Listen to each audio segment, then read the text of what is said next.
first of all, I put out on the home page of the class the material for the first two lectures. So lecture 1 and lecture 2. You will find all readings and all pointers in this way. The one for lecture 2 doesn't contain very much yet.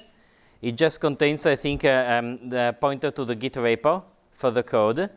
But I will update it after class. Okay, so from now on, usually you will find after class, and if not the day after, the material for each class already there. I try to prepare it as much as I can in advance. Some days it will be posted in advance of class, sometimes after. Okay, you will find also the video. I'll probably process it tonight. My laptop takes 2 hours to process it. And so it will be uploading during the night. I processed it myself essentially for privacy, as I wrote on Piazza. I have only one laptop. I keep all my work there. And, you know, occasionally I do some mix-up in which I show my email or other stuff, which is fine while I teach, you know. I mean, we are all used to these. But I don't want it to be permanently there on a video, you know, with all the subject lines and this kind of stuff. So I want to be able to edit out of my videos embarrassing moments. Essentially. I posted a poll on Piazza on how many people would like to use Monday also for Python review session. And so I think the answer will be yes, and Rakshit will agree to do also a Python review on Monday. And I don't know if we can do also a CSS review on Monday, if possible. So I'm going to assign the first homework today. Actually, the TA had graciously prepared the homework already some time ago, but I didn't want to release it because I didn't want to worry you, essentially. I always prefer in class first to cover the material and then to release the homework. So I'll release the homework assignment at some point tonight, and it will be due next week, okay? So that's for the administrative part of the class. Is there any question at this point before I go on? I would like to essentially pick up from where I left and go on from there. Questions? No, yes? What day and time is the homework? It's going to be due on Thursday at 11 p.m. I choose 11 p.m., so be careful. Some people do use midnight, but I find midnight always very confusing. Since one day that I was trying to see the shooting stars, and you know, I confused the midnight of the day as it begins and of the day as it ends. So I find that 11 p.m. is more unambiguous. If I tell you Thursday 11 p.m., you know that it's the 11 p.m. that falls in the day of Thursday, not at the border between Thursday and Friday, right? Something like that. And also, I don't want you to go to sleep too late because of homework. I mean, if you party and go to sleep too late, that's your business. But I don't want to keep you up too late. So that's why. I always wonder whether I should make the deadline like 9 p.m. so that you have the free evening. You tell me, okay? Maybe I should do a poll. You know, more pain, but at least you can you know, have a good dinner and party afterwards. Something like that. Yeah, I terribly enjoyed my university, and so I hope you are with yours, you know, that you're not too stressed. Maybe I should do a poll on happiness during the class and decide the deadlines, consequently. No, it's important. So, now, more seriously, I wanted to, I mean, this is serious as well, but I wanted to go back to the code a moment. And, sorry, let me put it again in the mode in which you have the bigger screen.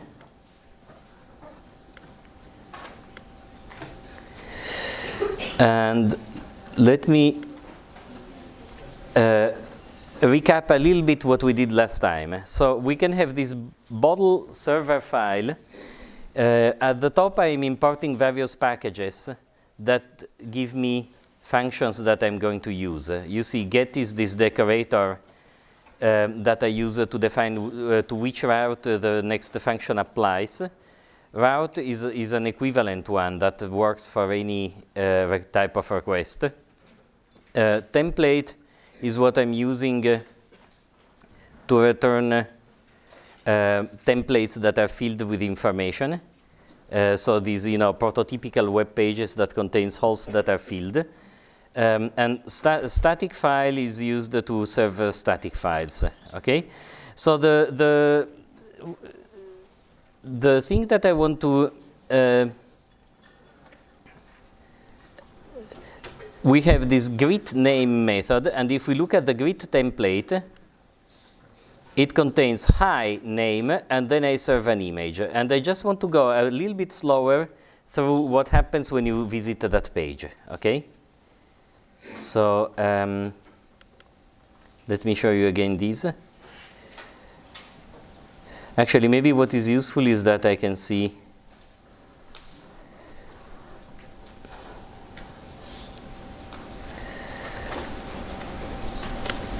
I can probably show you everything at the same time.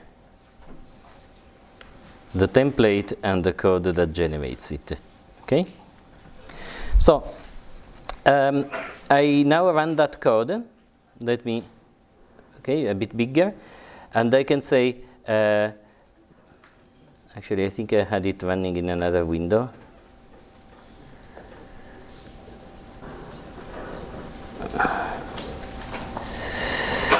So I'm running the server now, and so if I go here, I see that I have the path is greet and then the name of the person to be greeted. Okay, so if I take a web browser, I use Firefox Developer, I can say, yeah, that's something we will do later, greet/Luca,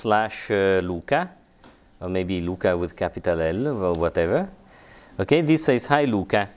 And so if you want to see what happens, so in the browser, this is silly information, you may know it already, but you have two ways of refreshing the page. You can hit the refresh button, and you can shift hit the refresh button. If you shift hit it, the difference is that you are asking for everything to be sent to you anew. So if I do shift hit, I do 2 requests from scratch. Okay, I have 2 GET requests. We will see later in class what POST requests are. POST requests to a website are used when you need to send to the website some considerable amount of information, okay? For the moment we are saying GET, which means give me some stuff, essentially. And so the first request is GET, and it is, oops, sorry.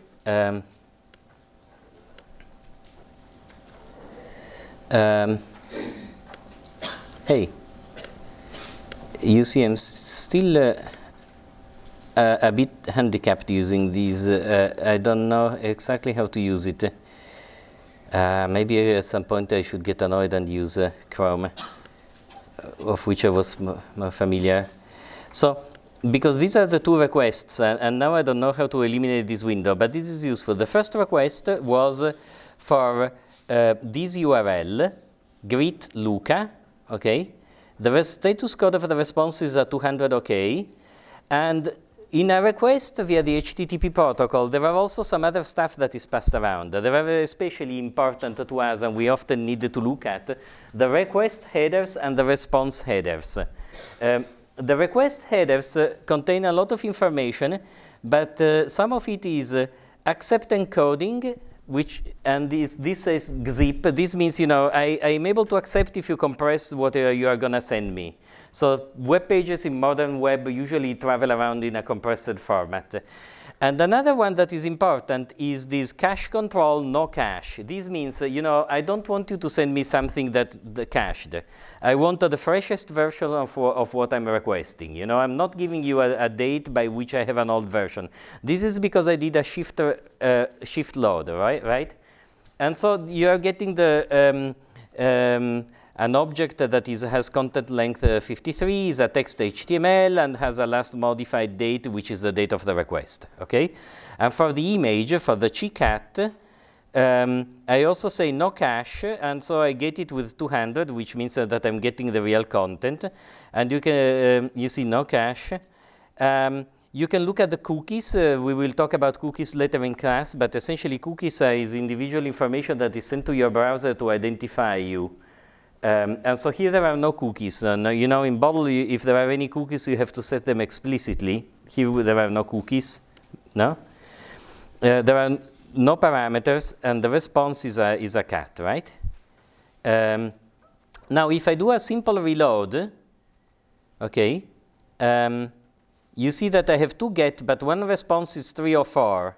So if I look at these, I wonder how I remove that. That is quite puzzling to me. If somebody discovers it, I will, be happy with them.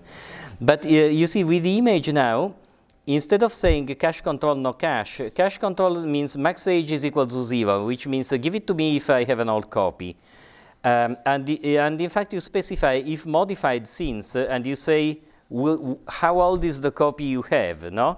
Because when you got the cat the first time, you store it in the browser cache with a date, and then you only request a new copy if it's newer than the one you have, okay?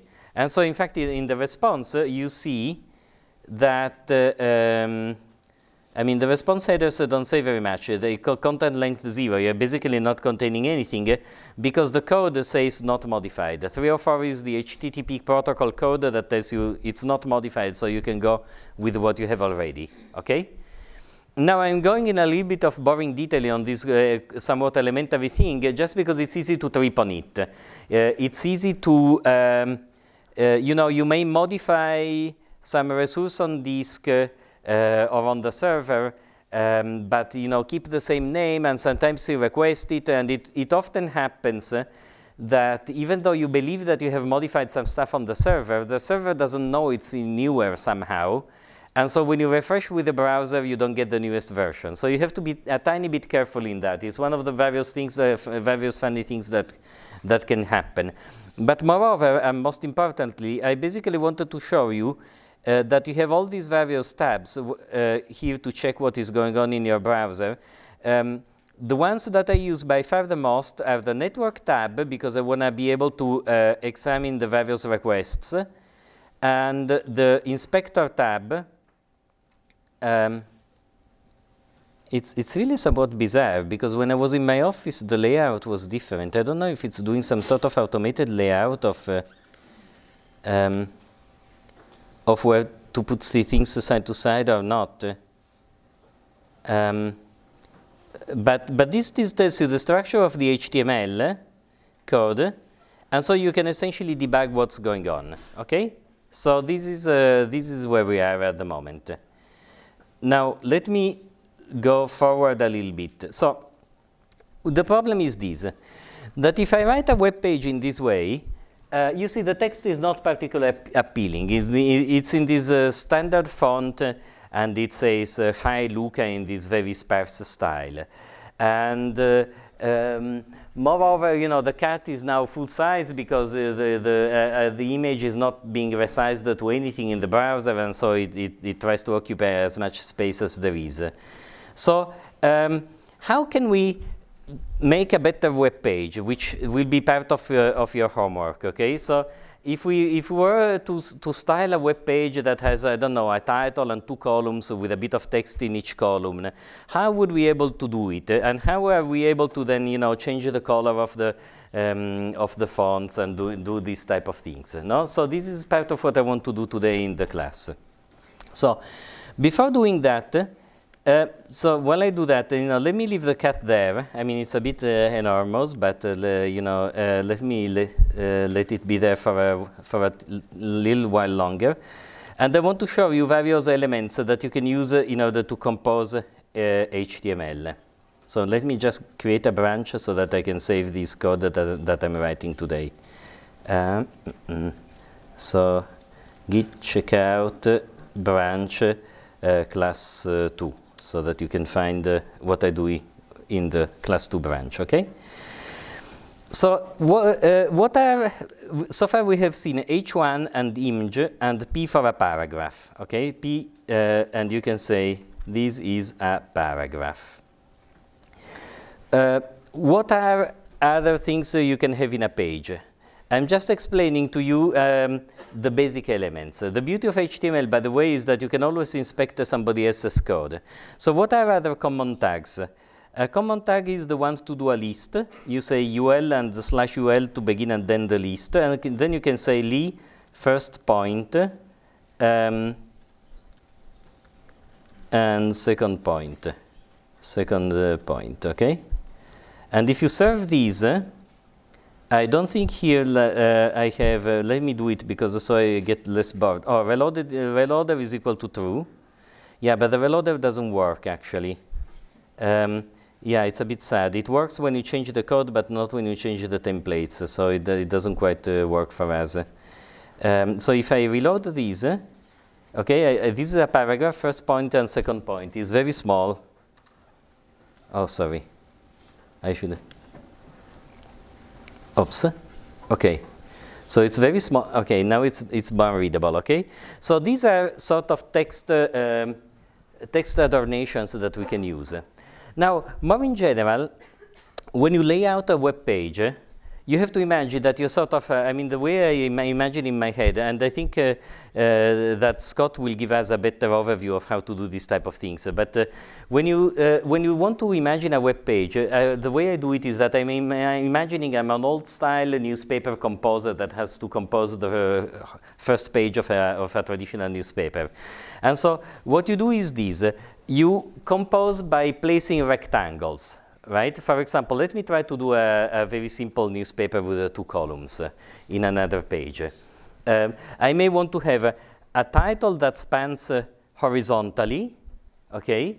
And then I have 2 columns that I'm gonna fill in somehow with stuff.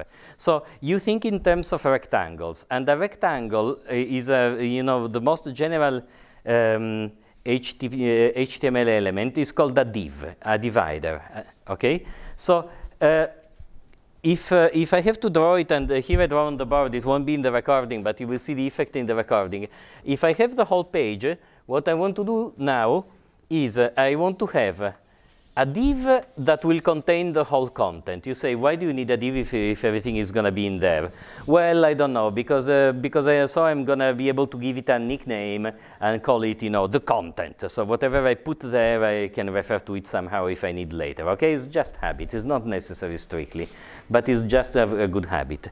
Inside of this thing, I'm going to have another div that will be the title, a rectangle, and then I'm going to create 2 other divs that are going to be side to side, okay?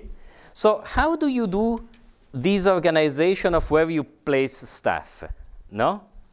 Traditionally, in the web, this used to be difficult to do, believe it or not, okay? So it's very easy to put divs that are full width and one below the other, but doing these divs that are, equal width and go is a tiny bit difficult if you do it from scratch. Okay, so since this is so common in need, and since it's a tiny little bit difficult to do it per se, to do it from scratch, people have invented ways to make it easier. Okay, and I'm going to use a super simple way to do that. Okay, it's called, the way I'm using is going to be called stupid.css. I didn't give it the name. Okay, my friend Massimo named it. So essentially, it works in this way. First, let me notice that, suppose that you don't like these high Luca in black. So let me get to how to use stupid.css to do this type of layout slowly. Suppose you don't like high Luca in black. You want it in another color. How can you do that? So what you do is this. Attached with each tag, you can attach a class. Oh, sorry, I'm editing the wrong place. Here, in the template, where is the template? Here, okay? In this H1, I can say class is equal to. Now, class is a bit of a misnomer. In modern parlance, you would like to say that these are the tags, because I think you are used in social media to attach tags to stuff. And so these classes that are called classes, you can think of them as tags, and then they're used in such a way. Here I say the tag is, main title, okay? And then I can define separately in another file how the main title should be rendered. Okay? So here I'm essentially, imagine that you are dividing the presentation of the text into parts. In one is you say what the text is, and you tag the various pieces according to how you will want to present them, which color, which font, which attributes in general, okay? And in a separate file, I'm going to associate these tags to the rendering of the text itself. Okay, so now I have attached this tag of main titles, this class of main title to the to h1. Okay, and I'm going to build here. The fact is that I have everything in the CSS is in the repository, but let me. Yeah. Let me do it in this way, then I go back to the other thing. So here I need to define a new directory which is called CSS, in which I put my CSS. Yeah, this is a bit silly. Let me do something else. Sorry.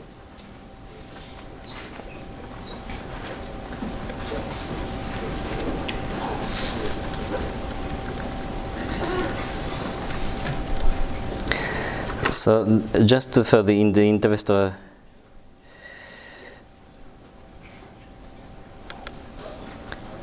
let me go there. So I'm changing the code a bit because otherwise I have to redo too much by doing the class. So what I did is this. I created a CSS directory. Okay. I mean, we can still play with the cats, but this will be a little bit faster as a way to play with the cats. Let me also create.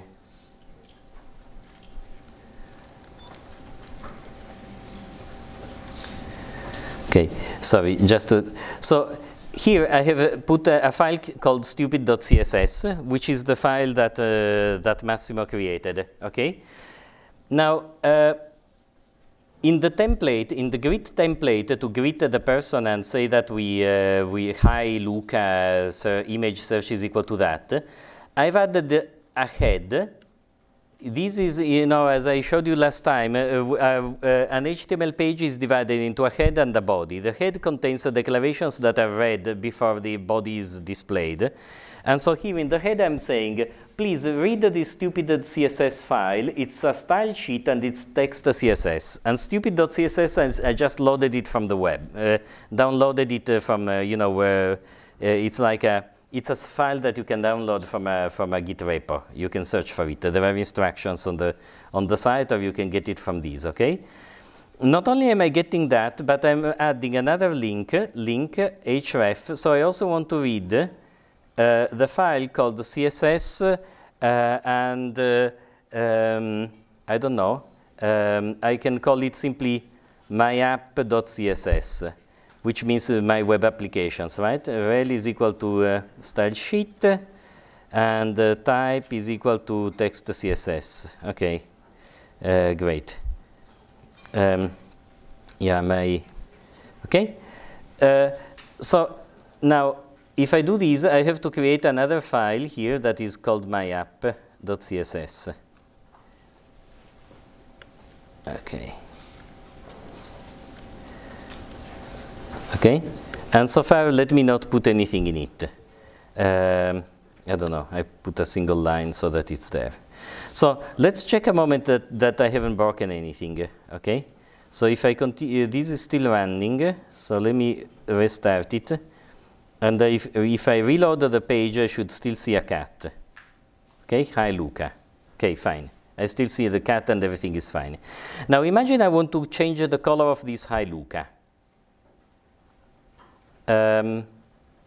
I go here, I go to the grid template and I again attach a class here. Class is equal to main title, as I was doing before, main title. And now in the CSS file that is loaded with it, I can say, look a moment at what this is. This is an h1 with a tag of main title. So here I can say, if there is an h1 with main title, I want to render it in a special way.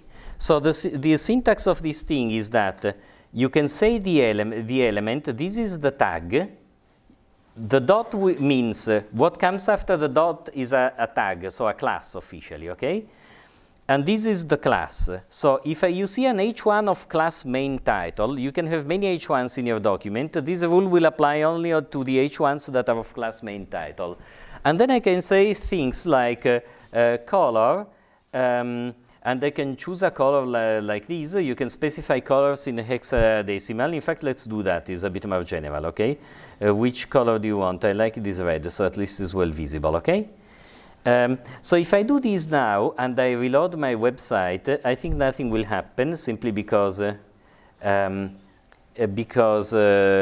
you know, the server hasn't noticed the change to the template. That's the usual problem, right? So I need to unfortunately stop it and restart it each time. It's a little bit boring. You will see that Web2Py works a little bit better than this.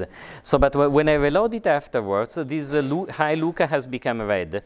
And if you look at the network tab, now you see that I'm getting more things because I'm getting Luca at this URL. At the URL greet Luca, then I'm getting stupid.css that I haven't told you yet why I want it, okay, but I will tell you in a moment.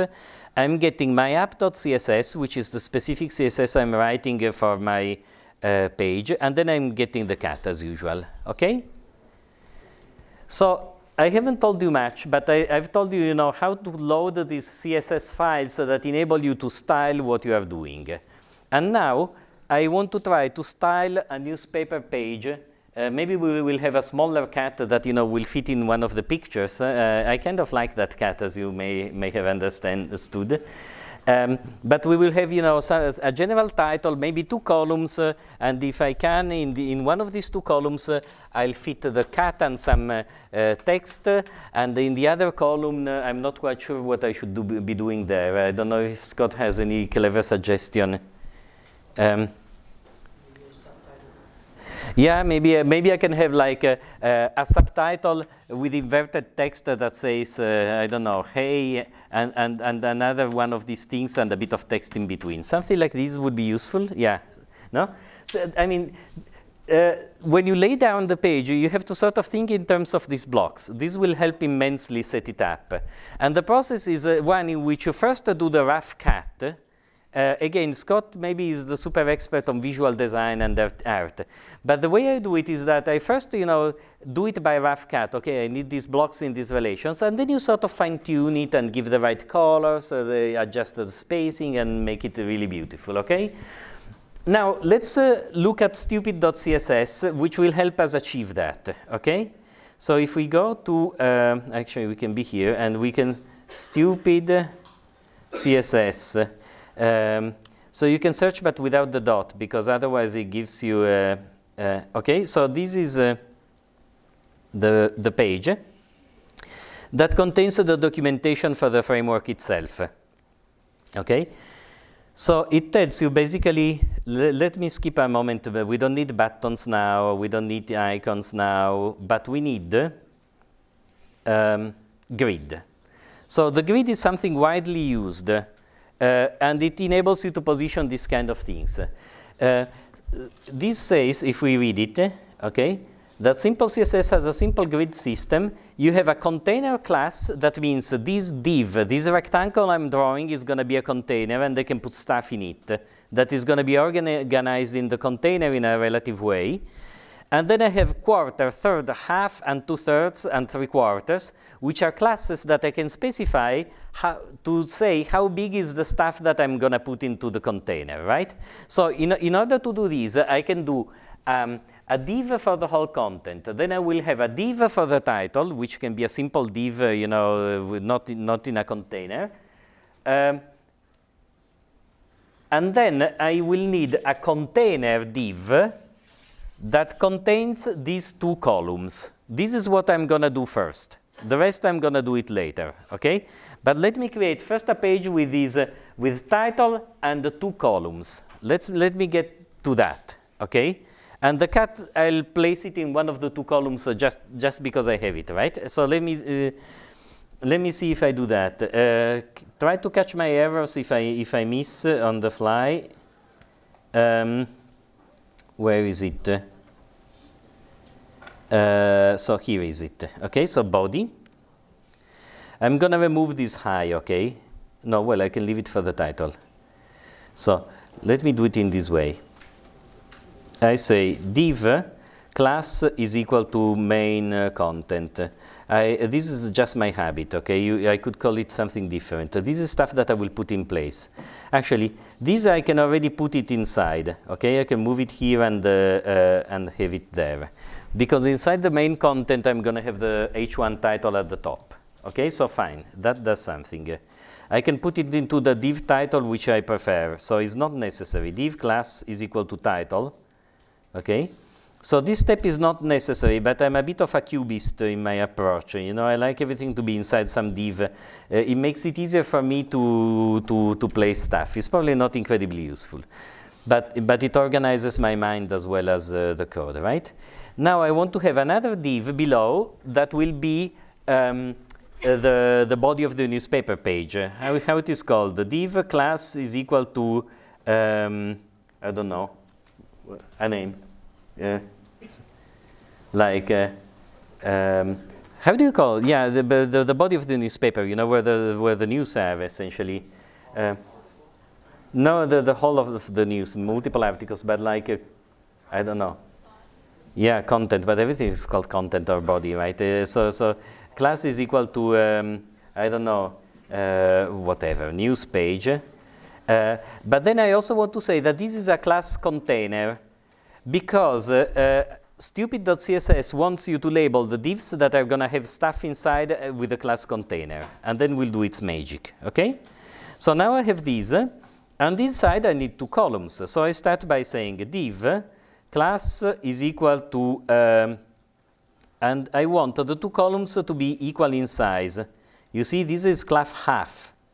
So I can have two things that are half, and there are two types of half class. There are two versions of this half class. This may be a bit boring, but I'm just saying now because I have it in front of me. So one way is to say that the class is half, and the other way is to say is half uncompressible. If you just say it's half, when you squish it to match, the two halves will go one under the other. So for example, if you look at it from a mobile phone, instead of being presented in parallel, whoop, one will go under the other. Okay, it has a sort of a minimum width attribute that you can play with. Instead, if you just say, if you say half compressible, this will, will try to squish it to no end, basically. So it's up to your taste. In this case, I'm fine with things going one under the other, I guess. So I simply say class is equal to half. Okay, and I also want to say like a news column. I always like, it doesn't cost you very much to give one more tag, such as news column. It's not used unless I attribute some style to news column. So for example, I could say that the background of a news column should be light gray. But in this moment, I'm not saying anything. So in a sense, I'm wasting my typing. But I like to waste my typing in this way, because when later on I will try to make the page more refined, it will be very useful to have these nicknames that are somewhat meaningful, like the news column, because when I will want to give a special appearance to my news, it will help me style, give an attribute exactly to that region of the page. Okay? So I say this. And I actually say it twice, right? Because I have two halves. And so this creates the first half and the second half. And now in the first half, I put the cat, okay, as I promised. And in the second half, I put, so far, something very, very blunt. I want to put eventually some news in it, but for the moment, I simply say something like div class is equal to head, like news heading, okay, and I say title, title 1, and then I do it twice actually, just for the heck of it, so that we have the two titles already, okay, then we will fill it with the body. Title 2, okay. Well, I can fill it with the body as well. Div class is equal to news text. Okay, something like this. And I say blah, blah, blah, which, as you may have learned from the previous page, means, how do you say yada, yada? So when you say, when you don't say anything. Title 2 and yada, yada again. Okay? Something like this. So what happens if I load these? Unfortunately, I have to restart. I reload it. Okay, where did my... And I have some mistake. Goodness. Why? So first of all, let me check that I'm...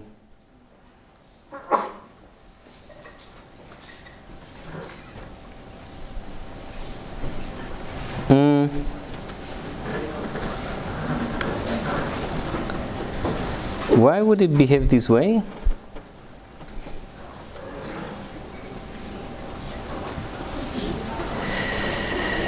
I think I'm a little bit perplexed. Sorry? Oh yeah, you know why? It's because I magnified the screen a lot to be able to show it to you more easily. So what to me seems a full width page is in reality a fairly narrow page. You see the point? I hit a lot of times the magnification. If you see here, well, it's only 133% actually. Yeah, but if I bring it back to normal, it will be in this way. So the student suggestion is perfect. I need to put the compressible. Compressible and compressible. Okay? So if I... Unfortunately, it's very boring. I have to reload it each time. But if I do this, I mean, this won't change, but at least the page setup will, and now, hey, I still cannot shrink it. Put compressible in the wrong tag. Thank you. You're quite right.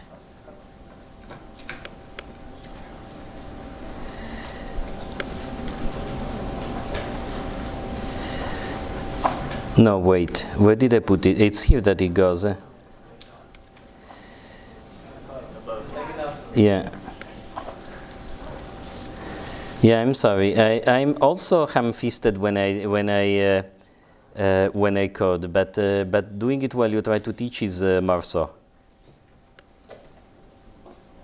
Oh, you're right, and of course I have to restart it. Okay. Yeah, sorry. Hey.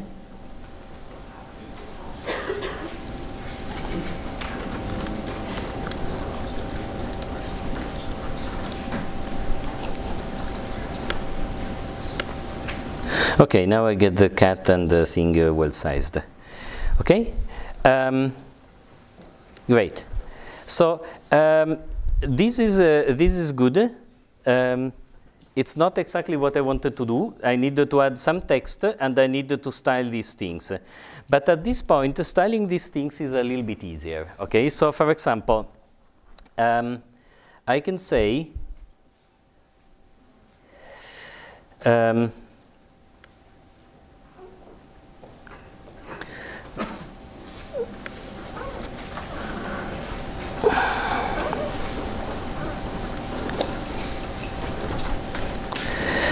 Okay, I can say things like I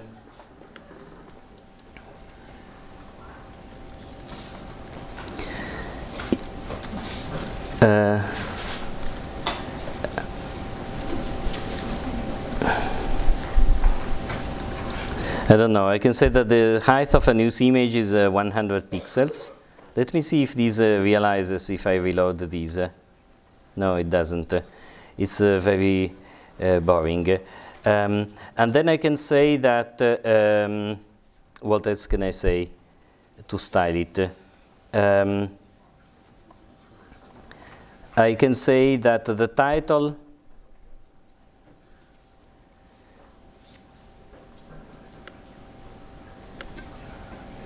let me do this way. If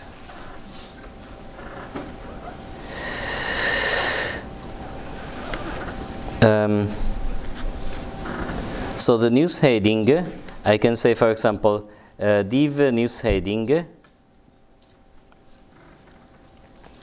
has as attributes font size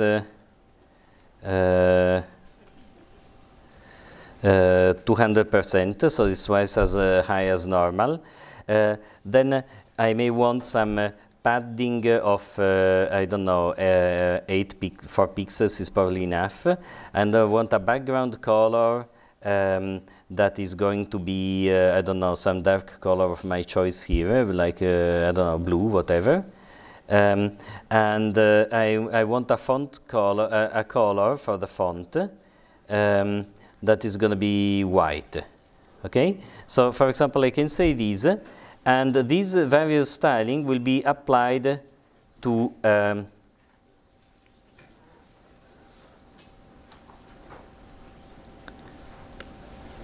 these, okay? So you see, I have the title, it's a little bit padded inside the blue square, not quite enough, I would have to pad it a little bit more, and then I have the text. So if you wonder how the page looks like, you can inspect the element, and you can see the various attributes to it. You see there is 4 of padding, there is 0 of border around it, there is 0 of margin. So let's try to make it look a little bit better, okay? So first of all, I would like a little bit more padding for the title. And you can always, when you try to do this, you can actually play with it here. For example, if the element, this means, let me see, yes, I can increase this size. So this is one thing it does better than Chrome. I can specify things that apply only to the element that I happen to have selected, okay? So for example, here I can say padding 8 pixels. Does it look better? Yes. Okay, now, then I can select another element, okay? And you see, this is instead of the div half column, okay? I would like this half column div to have a little bit of margin around it. Oh, this is dangerous though. Yeah, this is dangerous. Suppose I want, you know, I divided the div in exactly 2 halves, but I would like this news to be a bit inside it, right? So I cannot really, I think, and I would have to try, but I think it's dangerous to tamper with things that you declare as half. It's easier to put another div in that has a bit of margin, okay? So let me do it quickly. So inside this div that is of half, I have another div, class is equal to inner column. Okay, and so these closes here. Sorry. Okay, and you can do the same for the other column. Let me do it for this one only.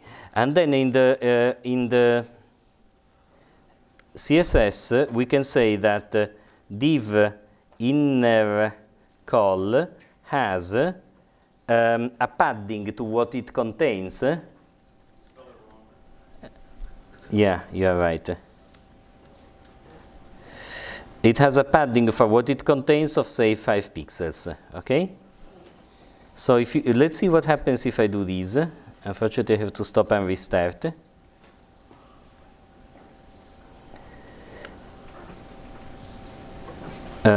Right. Okay, no, it actually worked. It's just that it was slow in refreshing. But I do get this, you know, I have to stop in moments. So let's see whether we can say this is the main content, the news page container. This is the half column compressible, and this is the inner column. Okay, so you see that the inner column has some padding of 5 pixels, and if I remove the padding, this expands just a bit. So you can play with these things and style them. So the next thing we would have to do is look at these. This element here is the text. Right, so this is news text, and we have these, and you know, obviously this news text is too vertically squished, right? So if we wanted to leave more space from below the title and from the bottom, we can do it by saying things such as margin top, I don't know, or padding top actually could work. So what is the difference, you will wonder, and it's a good question. 5 pixels, and margin bottom. So you see I have a bottom margin, I don't know, like 10 pixels, something like this. Okay, and this blah blah blah now has more space around it, and you can do things like that. So generally, a div is a rectangle. The padding means how much space between the rectangle and what it contains, and the margin is how much space around the rectangle to what is around it. No, essentially, and I think you can see it clearly if you do the computed. You know, there is this thing. There is this thing here. So the gray thing is the object. Okay, I'm using borders of thickness 0 because I don't want a line around objects. But if you want, you could have a border. Okay. Then inside there is the padding, and outside there is the margin, and this blue thing here is the content, you know, of the div. So doing things in this way, you have fairly good freedom to style and make stuff look the way you want. Now, what did I want to do here? I mean, I can complete the other column just to show you. I can, under the cat, put some, I don't know, another one of these titles with text, I guess.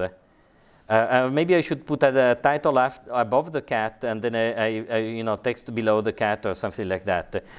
So, yeah, I mean, it's not so hard to do once it's kind of easy, right? So once you do these, we can have these. So this is a title, okay? I can put it above the cat, and then I need to open. So then, well, it would be better to have a div around the image, right?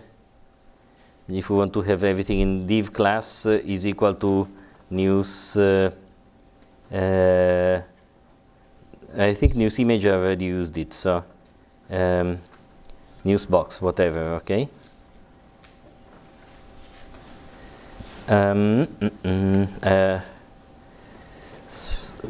Okay. Something like these. I may make mistakes, unfortunately. Okay. And then we can have some news text below it. So something like this, if I haven't made mistakes. And then I need to close the div, no? Okay, so this should work. And now the cat should become with its own text. Let me try to see whether this works.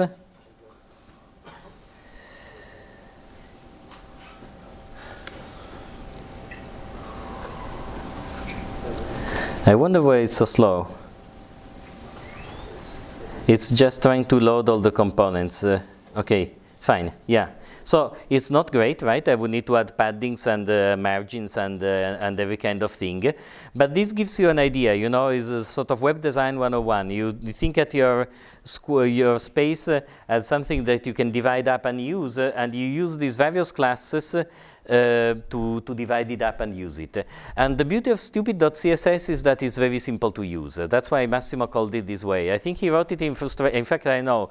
He wrote it in frustration. Massimo is one of the best programmers I've known in one evening, because he was going nuts, I believe, with Bootstrap, trying to make Bootstrap do something. And so after spending the day in frustration with that, in the evening he wrote stupid.css.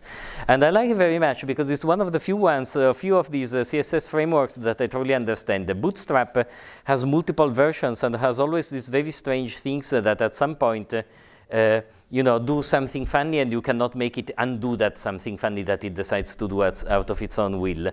Instead, stupid.css is basic enough that you are hardly ever surprised by something strange that it does. And so I find it sufficient for a lot of work, and we will be using it in class. If in your project you want to use something more sophisticated, you are welcome. But stupid.css gives you the basics, so to say. Okay? So at this point, I want to show you how to be slightly more sophisticated, but let me do first, a commit of the code.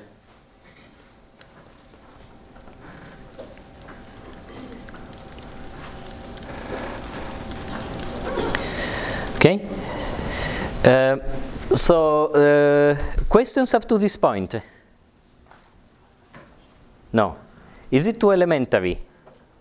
Probably yes. But, yeah. But I don't know what to do about it. I don't think everybody knows all these things. Or if so, you know, I don't know. Have good music on your phone, I guess. But so this is the idea of how you do a lot of modern web design, okay?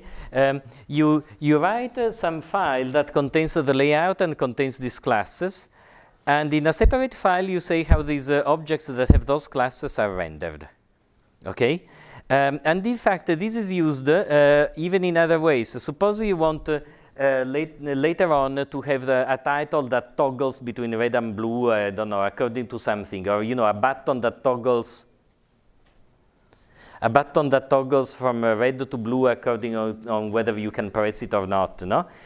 The way it is done is really that you dynamically add, and I will show you later how to do it in class, but you dynamically add classes and remove them from HTML tags.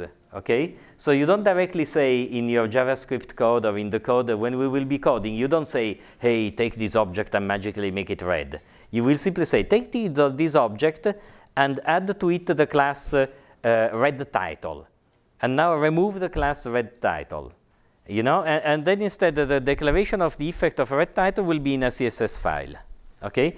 And it's very common in a web app to load at least a couple of CSS files. One is the framework one, in our case stupid.css, and the other one is our own specific one, that is, you know, myapp.css. So now I want to tell you a slightly more sophisticated way, I mean a far more sophisticated way of building CSS files. Because the CSS so far, and as originally designed, it's not really a language in the sense that we understand it. For example, you cannot have variables. If you wanted to have two things that are of the same color, for example, imagine that instead of this blue, I wanted to choose a nicer blue. And imagine that my nicer blue, I decided that it is actually FF 7744, okay? No, this is a red, sorry. 4477FF. You know, this is in hexadecimal, the red, green, and blue content, okay? So this gives you a nice pastel blue because it contains blue at to full intensity, but also some of the other colors, you know, which gives it a different saturation. And suppose I get in love with this color and I want to use it throughout my app, okay? So I want not only these to be of this color, but actually I want also, I don't know, we don't have so many things, but I also want the title to be in the same color. I have no choice but say 4477FF. You might think, you know, I should be able to define a constant, no? And a constant of that blue color, and then I can, you know, reuse the constant so that I have to change only one place. But in CSS is not possible, okay? Also, suppose that I have a lot of inner columns, but I want to pad them in a different way, right? So, for example, I want to do this padding only when, let's look at the code. The inner column is inside the news column. So to do that, I would have to write div news column, div inner column, okay, gets this padding. Instead, div, I'm just making an example, div news column, div, what do I put inside it? News box, box, okay, and here I can say, I don't know, padding 4 pixels. So I'm doing this to tell you two things. First of all, the dot relation means class of. This is a div of class news column. The space means somewhere inside. It's as if you are defining a genealogical tree. You can say, for example, I don't know, let me try to do it for how to define a generic male child of a female parent. You know, you can say person female, and then you can say person male. So this is a this male descendant of a female person, if you will, okay? But is not necessarily a child, okay? Now you can say, and I know that this doesn't quite work well with people, because you can say that this is a male descendant of something that is female. I mean, if we go back enough in the evolution, I think we find stuff that are non-people, right? And so, you know, this would be one way to say it, right? So for, we don't specify the item, but we specify the class. And conversely, you can also say person male. What is this? This is a person male that is inside that is child of in the tree of another person. Okay? So if you want instead of the direct child attribute, I think this is how it is done? Greater than. No, yes, boo, I forgot. I never use it. This way? No. How do you do it? Does anybody ever do it? Direct child. Yeah, that was correct. Greater than, right. I never use it because I don't know. I just never put, because I give specific names to all the classes, I think I've never done this in an actual site. But I think this would mean a direct child. Okay? Now, since I am talking about these things, in truth, an item like a div can have two things.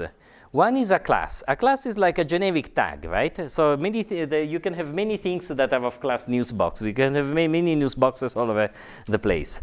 Sometimes you don't want that. Sometimes you want to be able to denote an item and that's it, just that one, you know, you want to specifically call it. And so you can do that via something that is called an ID. For example, I can pick a div and say ID is equal my funny box. Okay, this is a specific news box, is the funny one.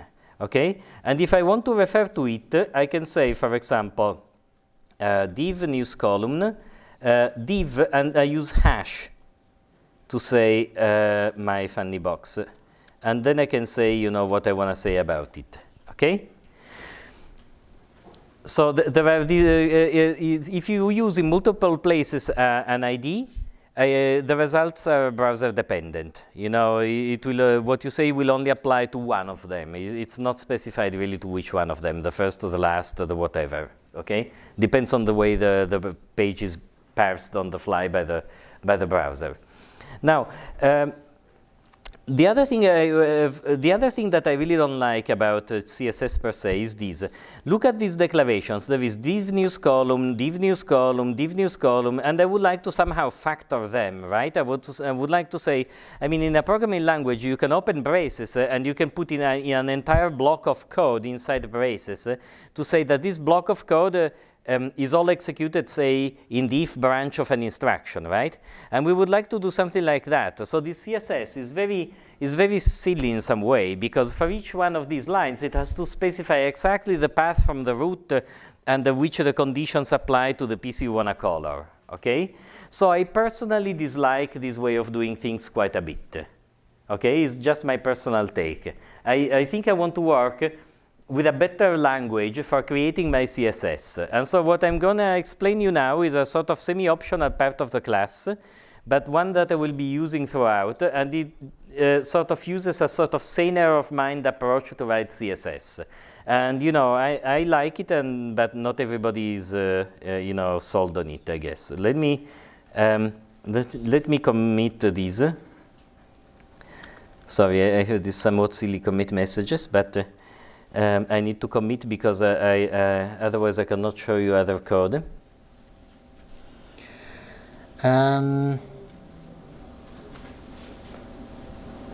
Okay. So I need to, you know, I had to change the code quite a bit, so I jumped to another place in the repository.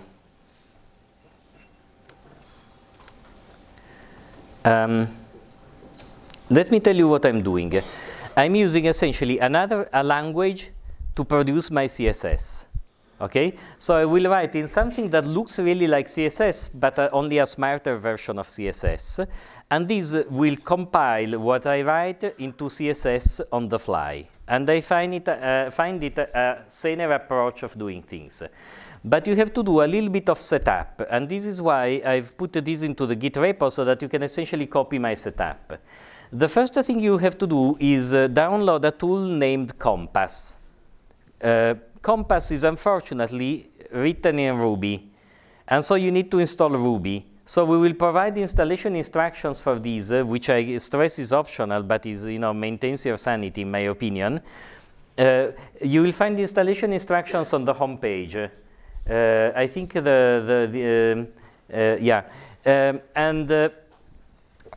then you have a setup that is done by the following files. There is a configuration file, and there is a SAS directory.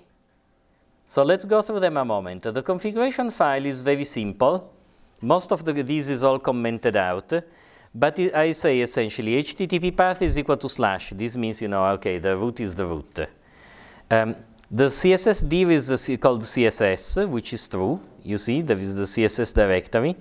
The SAS div is called SAS. This is where the source code is. The images are here and the JS is here. I don't know where we need to know where images and JS is, but I don't know. I just say it because I copied it from some place where I use it, and so it's fine. Okay. You can select your preferred output style, and I like the expanded one because it's sort of clearer to read. And okay.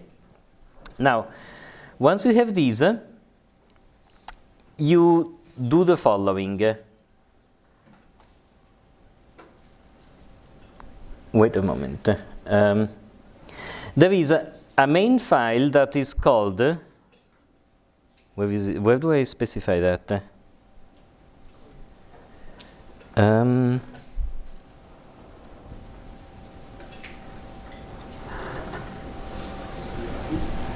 Interesting.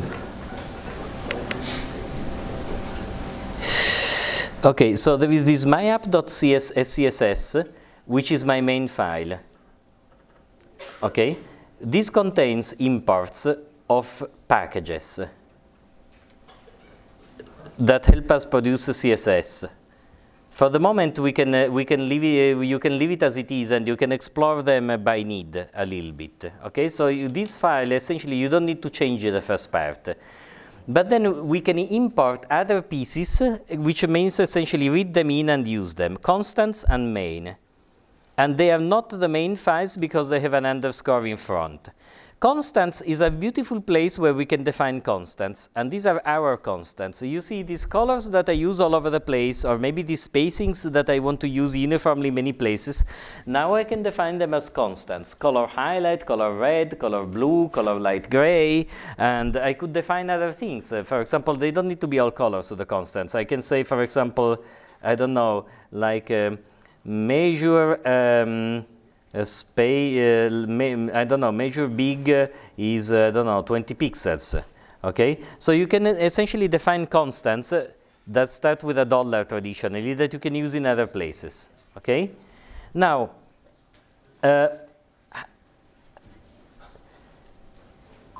the main.css is the file where instead I put my sort of souped up CSS. It's just like CSS, but it's a little bit more powerful. It enables me to do these things. It enables me to use scope. Okay, so this div cat card with an image inside. Okay, it's as if I had said div cat card image and div cat card third.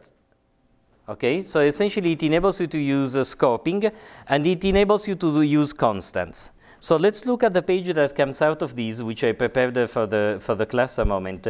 So first of all, what do you do if you use Compass? In the end, the browser does not understand this richer syntax. So you need to translate it from your richer syntax to a normal CSS. And the way you do it is by saying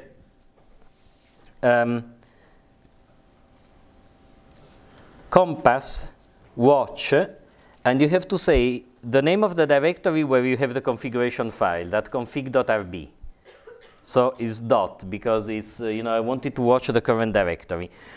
At this point, Compass is watching for changes. So whenever you change any of the SAS files that produces a CSS, Compass is going to realize it, and it's going to immediately update your CSS. This is very nice because it doesn't add a delay to your development cycle. It's as if your code is constantly compiled, essentially. Okay. So we can look at a moment at the effect. This has been compiled. This is the code. You see, for example, there is an H1 of color blue, and there is a div cat card with an image inside.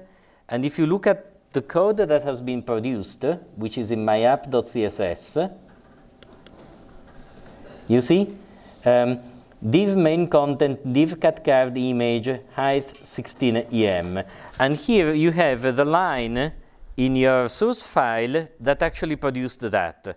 And this is important because this is what is sent to the browser. So when you go nuts because you made some formatting mistake and you wonder what line in my SAS created this mess, then you can go backtrack it, right? Because you can look at the comment and that tells you, haha, I have to look at the line 18 of the original file. Okay, so that's that's important in a sense.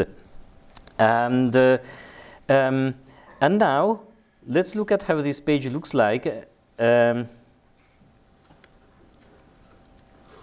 Let me restart.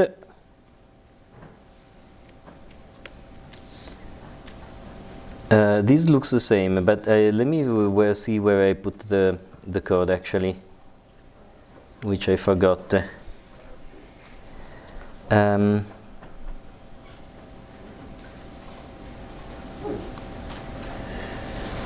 Well,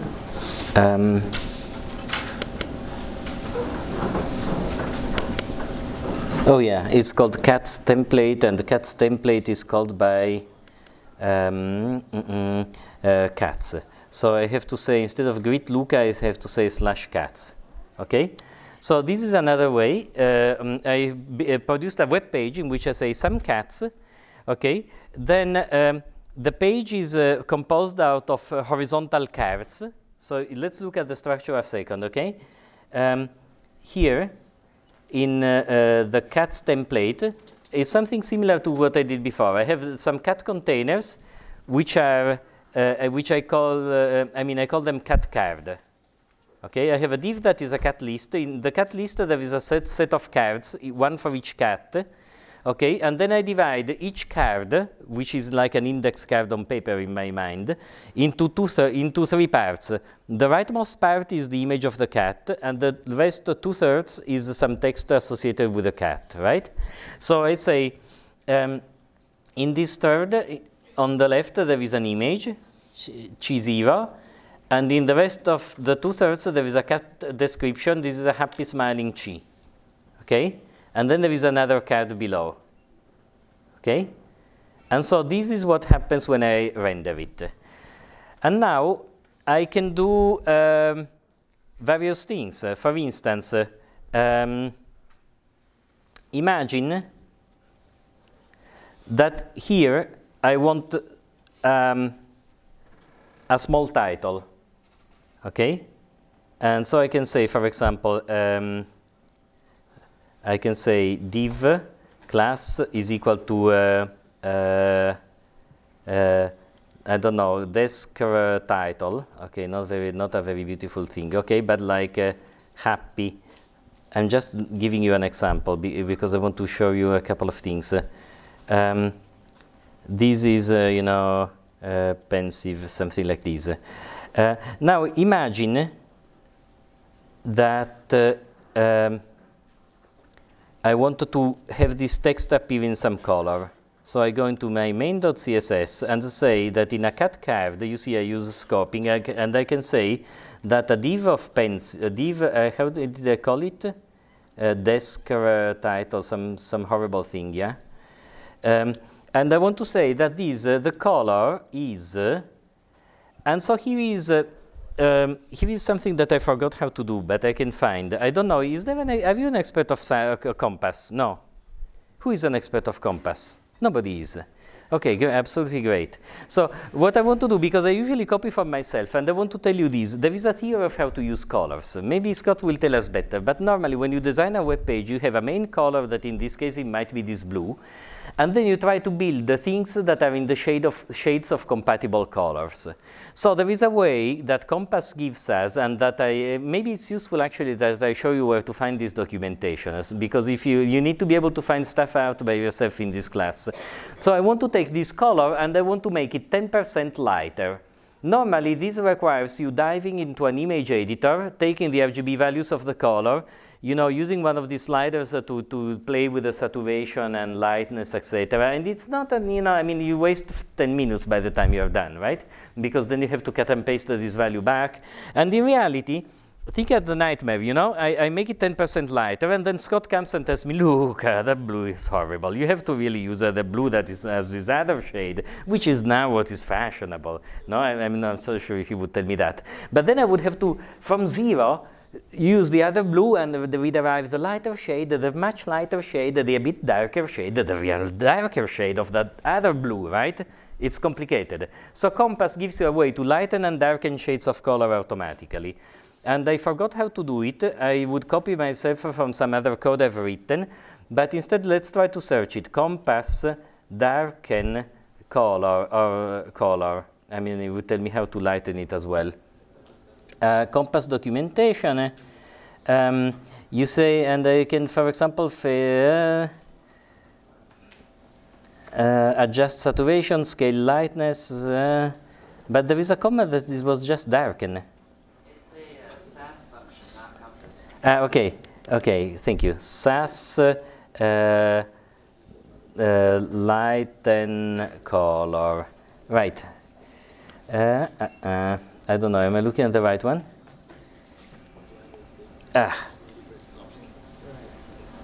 Lighten color amount. Okay, haha, great. And the amount can be specified in percent. So let's try. Hey.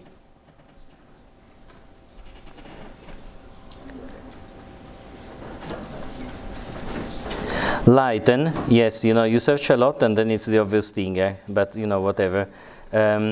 Color blue, okay, which is my H1 color, and then I want to lighten it by 20%, okay? And these should do the job. Let me see if I got it right.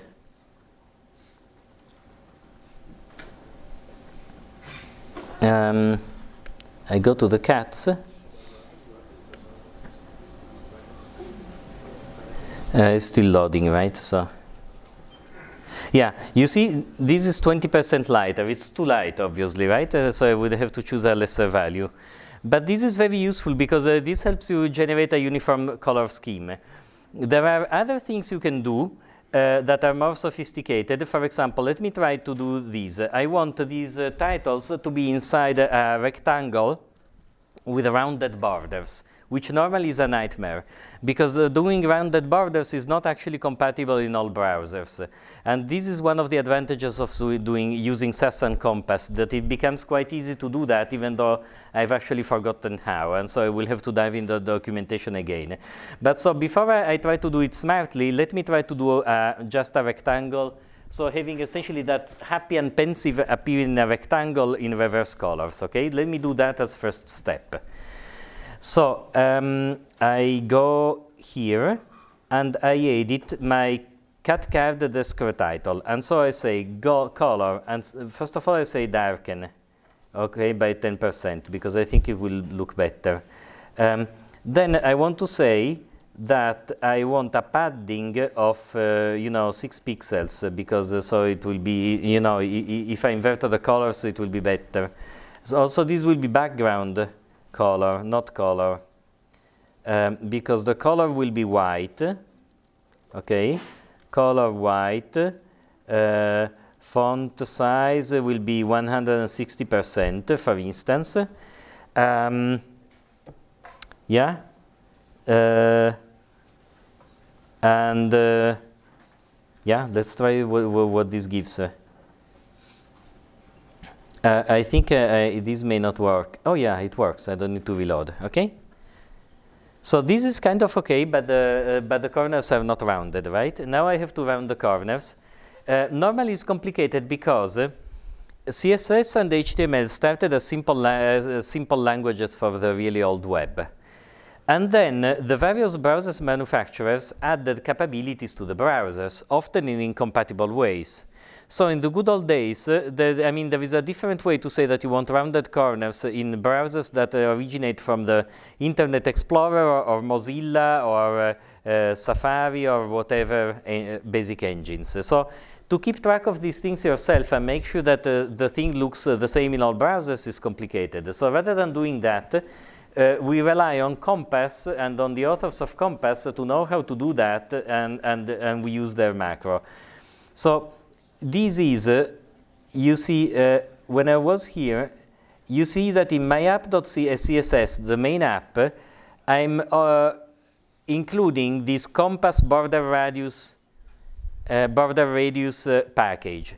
That package gives me gives easy access to me to styling that enables me to round the corners of boxes.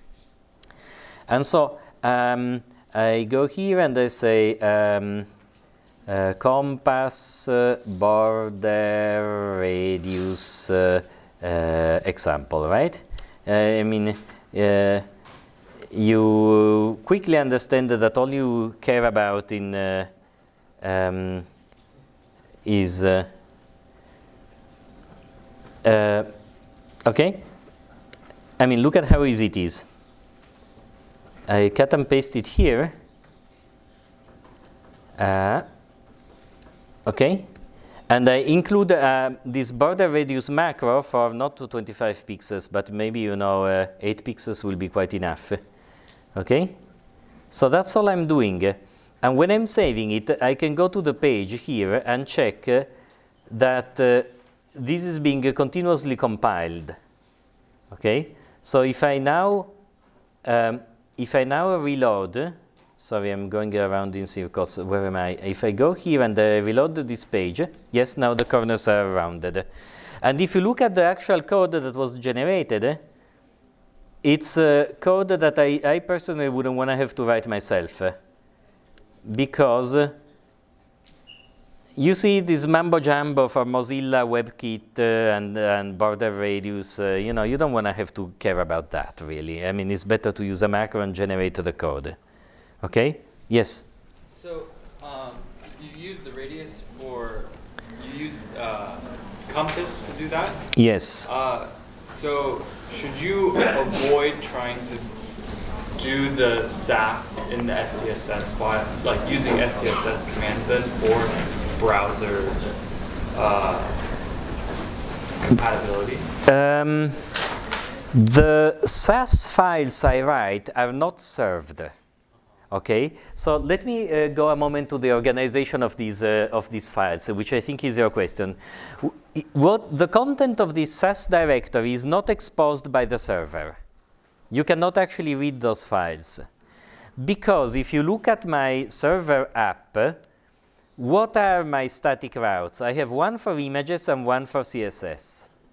And they are constrained to the root images and to the root CSS. So what I put in this directory is actually not visible to any browser.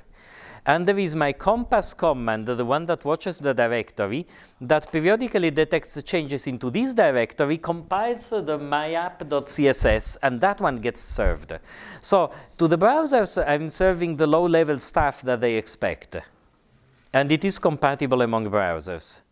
But I am writing in a sort of higher level meta language where I can have variables, I can play better with colors, I can have rounded corners, I can do, you know, and I'm not the ultimate magician about CSS. So this class is very atypical in this course. You know, I normally won't spend a huge amount of time on visual layout and these type of things. The rest of the class will be much more on how to code to have the dynamic behavior added to the site. But you know, when you approach HTML and producing a web page, you sort of need to style some page to look in some plausible way. So one of the things I'd like to know is whether you think what I'm doing today is really too accelerated, that I'm bringing you from zero to developing one of these pages with blocks too fast. Is it too fast? Raise your hand if you think that this is crazily fast and I should spend more time on all the various HTML tags. Some people say I have. Is it incredibly boring? I mean, you can raise your hand. I mean, I know, I've seen you already, right? Did you take my mobile class? Yeah, I don't know, you know, I see. I just have the impression I've seen you already. I may be wrong. But yeah, no, I mean, this would be boring to me as well, you know, because to tell you the truth, and the reason I go partly fast is that there is no huge conceptual thing to be taught about how to design these things, except that I need to give you at least a bit of introduction at the beginning so that when you fall into the problem, you know how to solve it. The first homework will consist of styling a web page and serving it using Bol. So it's very simple. It's perhaps a bit low level, you know, in a computer science class, but it's useful because it gives you the nuts and bolts of how to create an HTML page and how to style it, you know. So at some point we need to do it. And so this also will check that you have all the installation running in the proper way. And you can decide whether to use Compass. Compass is optional. Anything you can do with Compass, you can do without Compass. It's only, you know, more tedious. Okay? So, so that's about what I wanted to do.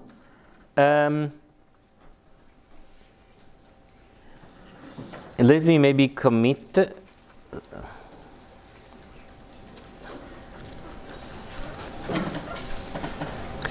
Okay. We still have time. Eh? No. How much time we have? 8 minutes. So I'm not sure it's worth beginning some other topic in the last 8 minutes of a class. Do you have questions rather, or can I? Yeah? You set the font to 160%. Yes. What is the percentage relative to? Normal size. Now you throw a shoe at me, but yeah, you know, I mean, I know it's a silly answer because now you will ask me, what's normal size? Actually, let me try to answer your question in a more interesting way. Okay. So I mean, her question is very good, but in general, let me. Sorry, one moment for the people who are still interested. Okay. So she asks. What is 160% off? But the other question is, if you look at a web page, how can you figure out what's going on, right? Because I mean, I did the things right in this class by miracle, I guess. But often you do your own work and you see things that are completely wrong. You see fonts that are completely odd. You know, I mean, everybody makes mistakes, right? So how do you debug your mistakes? You do something like this. Oh, please shut up a moment. No, otherwise you cannot hear. So I mean, you can leave if you like, but otherwise be quiet. So when you look at an element, for example, this happy box, this gives you the rules, and it gives them to you in order. Okay. So this tells you whether the rule applies or not. For example, there is a rule that tells you that in general the padding is 0. You see that the rule is crossed out because we have later an upper rule which takes the precedence that tells you that the padding is 6 pixels. You can change it. For example, you can change it to 12, and then there is more padding, right? So you can play with it, or you can deactivate the rule. And if you wonder now, suppose, you know, her question can also be, why is that happy bigger than the rest, right? And then you can go and you can say, font size 160%. So if I remove that, what happens, right? And so quite often, you look at these things and you see that things look wrong because the rule you want is not applied. So what is the rule? There is a big theory that I don't generally care about, but what is the rule that decides which styling applies to which piece? Okay, let me make an example actually. I have here this. This is important. So I mean, it is again not super conceptual, but is useful to know. So I have this cat card, the description title, and they say that the color is white. Now let me do something funny. I write here div desc title, okay, and I see instead that the color is blue. No, is yellow, whatever. Okay, yellow. Okay. Now I have two incompatible rules. I tell you that the div description title are yellow, but if they happen in a cat card, they are blue. They are white. No?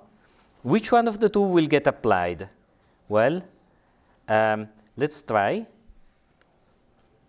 Okay, so sorry, I don't know why it's so slow, but it's still trying to load. It's still white. And so you may wonder, you know, I mean this is what will happen to you a lot of times. You will go here and say, look, I said I want the text to be yellow. Why it is white? What's happening to me? And then you go look here, you inspected the element, okay, and now you see, oops, sorry, I think I inspected something else that I would do, okay? No, hey, no.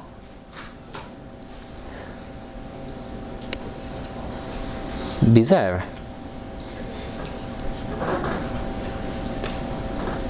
Can we start over?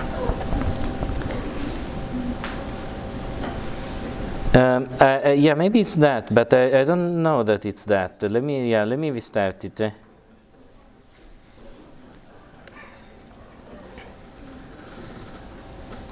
Okay, now it gives me more information. I don't know. Okay, sometimes things happen that I don't know.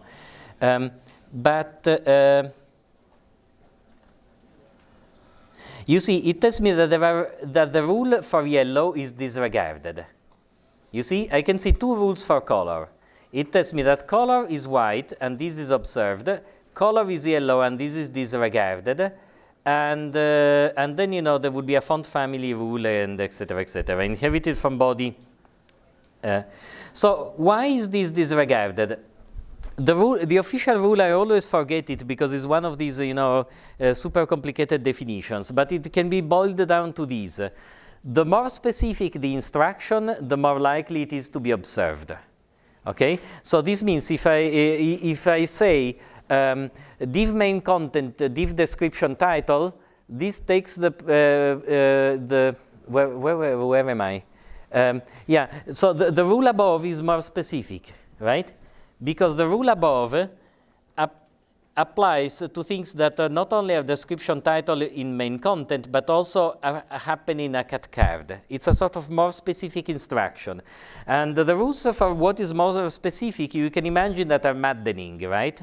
But so the rule is that if you don't get the effect you expect, try to be more specific in how you describe the object to which you want to attach the styling. Okay, this is a super common problem.